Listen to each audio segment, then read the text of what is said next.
Hi, I'm Sam. Welcome to my channel. Today I'm going to talk about service complaints within the British Army. Now, there is quite a lot of stigma that is attached to service complaints, and I've never put a service complaint in myself only because I haven't needed to.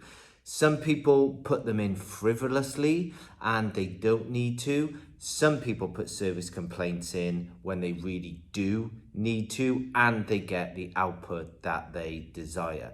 So a service complaint is essentially a complaint you make against the army when the army have done a disservice against you. And that could be through promotions where you haven't successfully or you haven't been put to the board to get promoted because there's been a mistake on your annual report. No one spotted it. You caught it at the last minute, or there's been a mistake and somebody within your chain of command didn't think that you were eligible to promote, but in fact you were, and you never even got the chance to promote. That's one side of it, where the army has then done you a disservice. It could also be the army has done you a disservice with housing, or if you've been harassed and your chain of command have done nothing to alleviate that problem. There are quite a lot, a whole plethora of things where you can put in a service complaint. Now, before, it was a case of you'd go to your chain of command, tell them you'd want to put in a service complaint, and then they would take it from there and you'd get interviewed, you put your statement, they would then send that documentation off. Where that didn't really help the actual claimant who was putting in the service complaint, if that service complaint was perhaps against their chain of command. So what the army have done now, they've circumnavigated the whole chain of command piece, and in fact you can just put in a service complaint yourself if you feel it is warranted. But what I will say is this, is that if you are going to put in a service complaint, I would definitely have evidence to back that up. And also within a service complaint, you need to have an outcome that you feel is deserved, whereby if it's promotion, for instance, you feel that you should have gone to the board, then you would put that in as an outcome that you should then sit another board whereby your report's included against the report of everyone else who was eligible for promotion. Or perhaps if they didn't give you a house, then you would say you would then want a house within the military because there's been a mistake by the housing personnel and you actually do deserve a house. So there needs to be an outcome from that. Now, with regards to the service complaints, I do have some paperwork here. They will try and get it sorted within essentially 24 weeks from the actual admissibility from that timeline that you've put in. And you will also get an email as well that you can submit your service complaint towards.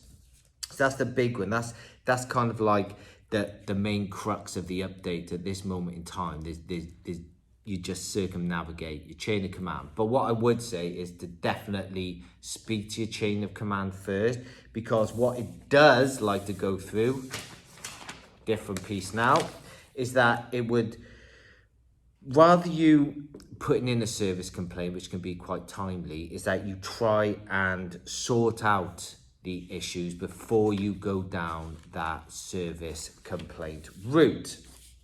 But there are essentially 4 steps to the service complaint. So step 1 will be to make the complaint. You'll have to fill in a complainant form, which is in JSP 831. Once you've done that, you will then go on to step 2, which is the specified officer then may contact you to discuss the matter, and then you may actually get legal advice, or they may get legal advice before deciding whether the matter can even be treated as a service complaint.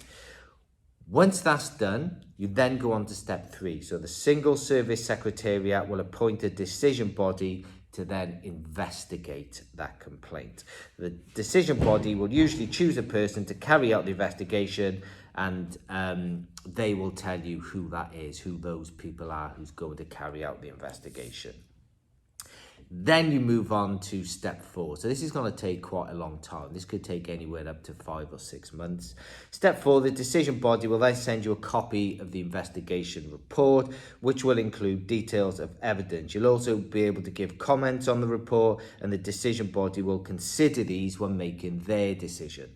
The decision body will then write to you with their decision and any action that will be taken. Now, you might actually disagree with the decision that comes from this. So if you do disagree with a decision, you can then appeal against it within 2 weeks of the date that you received the decision. It used to be longer. I think it used to be 4 weeks or 6 weeks you had, but now they want you to appeal against that decision as soon as possible. So that's pretty much the service complaint in a nutshell. So now, instead of going through your chain of command for them to submit it, you're now going to circumnavigate that and you can submit it all yourself. But what I would say is seek advice first, gather evidence, and also have in your mind the actual outcome of that service complaint that you want.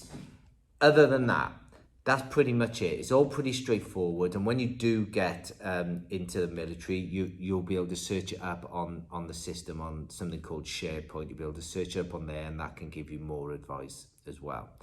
If you do have any questions, please just ask. Take care. Bye.